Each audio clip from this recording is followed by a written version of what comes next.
Diecast race fans, I'm Tom Spanners-Watson. And I'm Frank DeGura Gibbs.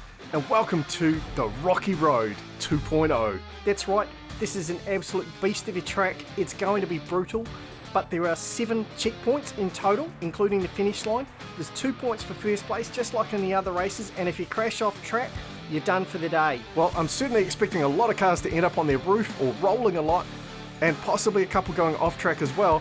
But that's enough of us. Let's head up to the top of the track and see how these drivers get on with the Rocky Road 2.0.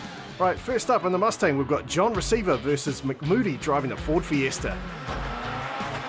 They get underway, Receiver out early. Oh, he flips over. McMoody goes over as well. Well, that's a tragic start for both drivers. Well, they're the first to crash, but I'm sure they won't be the last. I thought John Receiver was going to do quite well there. He seemed to take the jump quite nicely. Landed okay, but then he just clipped something on that sidewall. That threw him over, and McMoody was already flipping over on his own.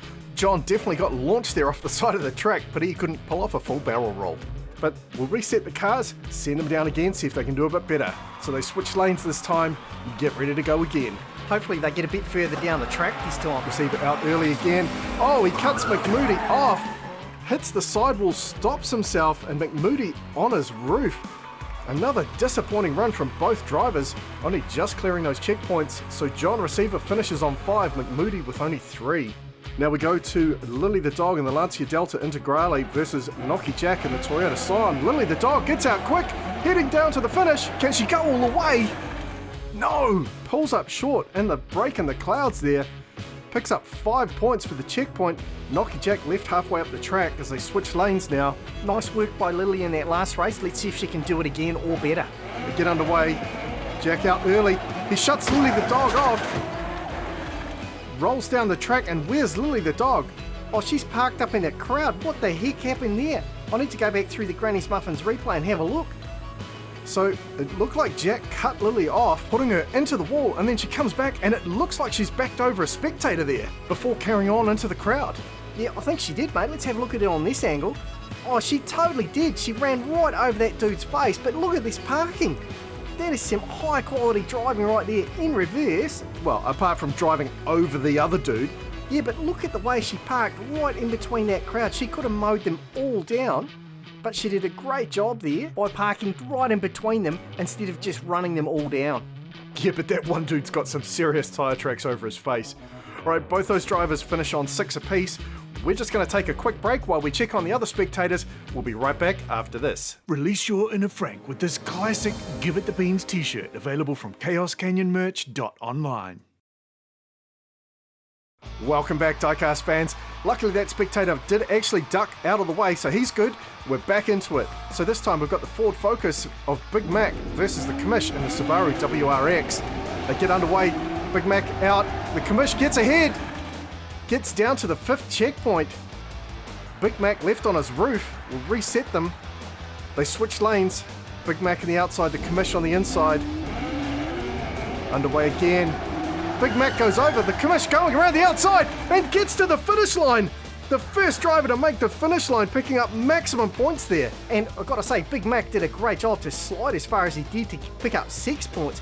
But look at that, he went over really early, and then the Commish did a great job here, gets around the outside of him, and down to the finish line, posts a 5.53 time. There is a bonus point for the fastest time on this track, and we now have an actual contender. I didn't think we were going to have anybody pulling that off. So with that performance, we've got Big Mac on 9, and the Commish picks up 14 and a possible bonus point. Now we go to Cretin in the Subaru WRX versus Leaper 12 in the Mitsubishi Evo. The Evo looking good, he rolls it, gets down to the 5th checkpoint. Cretin spins out a little bit earlier. I really thought that Evo was going to do it then. They switch lanes, get ready to go again. Yeah, I think the Evo's got the best chance on this track. Here they go again. Oh, Leaper 12 rolls badly there. Cretin stays on his wheels, but unable to capitalise on that one. Yeah, let's go back through the Granny's Muffins replay. Leaper 12 was good here, out early, but then he got that bad bounce, almost took out a spectator, and then rolled and rolled as he goes down the track here. You'll see it on this angle. Look how close he comes to the other spectator there. Gets a huge big roll mid-track, flips himself over a couple times, and does a full barrel roll in the air. Well, that's the sort of action we're expecting on this track. Cretin finishing on 6, Leaper 12 finishing on 8. We did say this is a brutal track as we go to Mr. Dark in the Lancia Delta Integrale versus Eddie Winslow in another Subaru. Lily did a great job on her Lancia. Let's see how Mr. Dark goes. And both drivers go over. Mr. Dark sliding past the extra checkpoint there. Mr. Dark obviously didn't pick up any tips from Lily. Let's have a look at this replay. Mr. Dark came in on a very odd angle there. He was always going over, but Eddie Winslow, unfortunately for him, crashed out as well and stopped short of that extra checkpoint. Yeah, Mr. Dark taking a very rough angle there. I think Eddie Winslow tried to avoid him. That threw him into the wall. So they switch lanes now. And both these guys will be looking for a much better performance this time around. Let's see if they can do it. They get underway. Winslow with a slight lead. Mr. Dark gets in front again.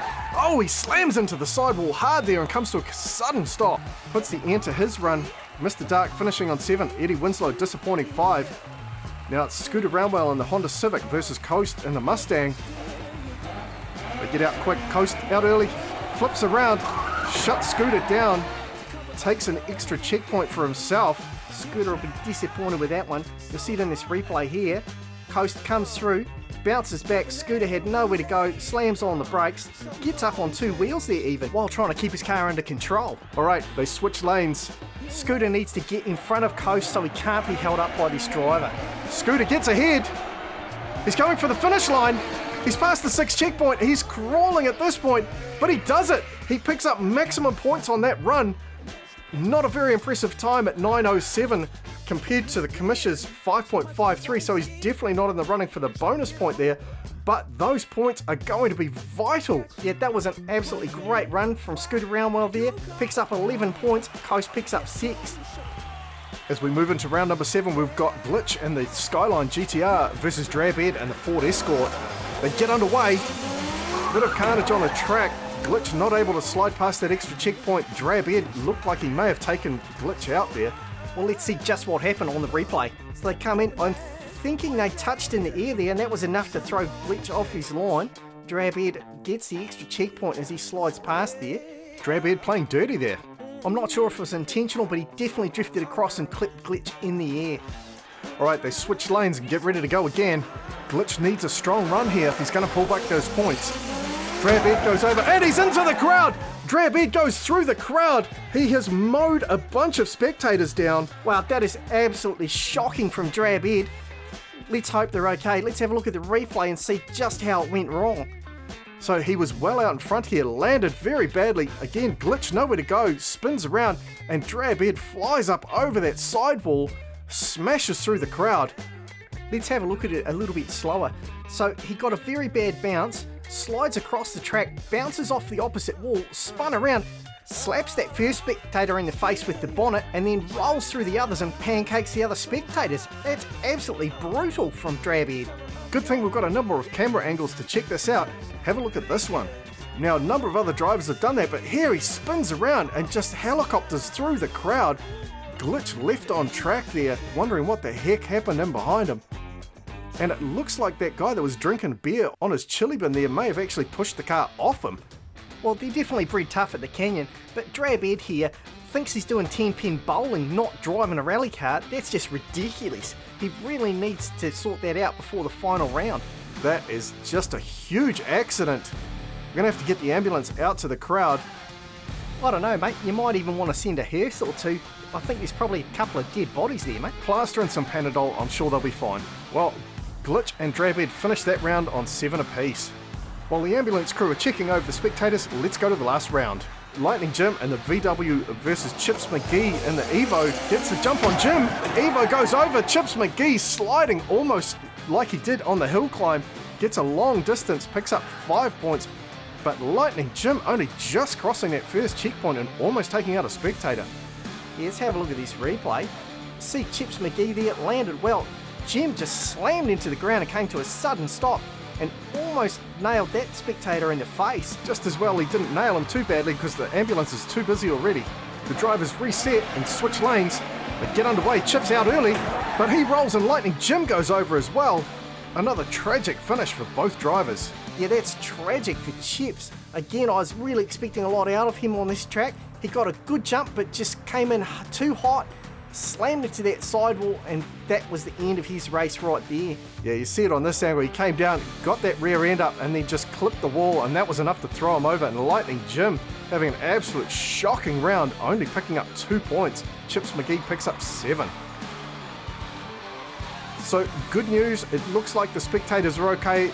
They're being seen to by the St. John's ambulance. A couple of plasters and handfuls of Panadol are doing the trick. Well, a lot of excitement, but let's have a look at the scores and how they finished up for this round. Congratulations to the commish, did a great job there, picks up the bonus point as well, puts him on 15. Scooter Rounduel, also a great drive, picks up 11 overall.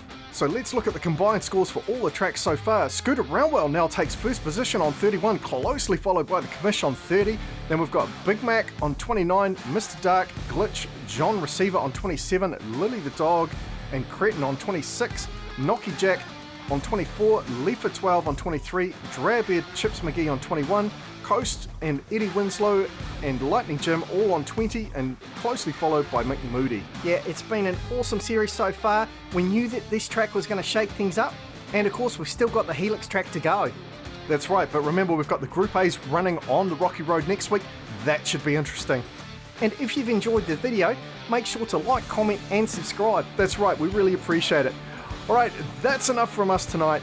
Thanks very much for watching. I'm Tom Spanners Watson, he's Frank the Guru Gibbs. We'll see you next time. Man, I am so surprised we didn't just have a whole big pile of bodies after that crash from Drabbeard. Yeah, I know, I had the clean sacks ready, mate, but no, it looks like they're all going to be fine. Why put them in clean sacks? Wouldn't we just bury them out in the back?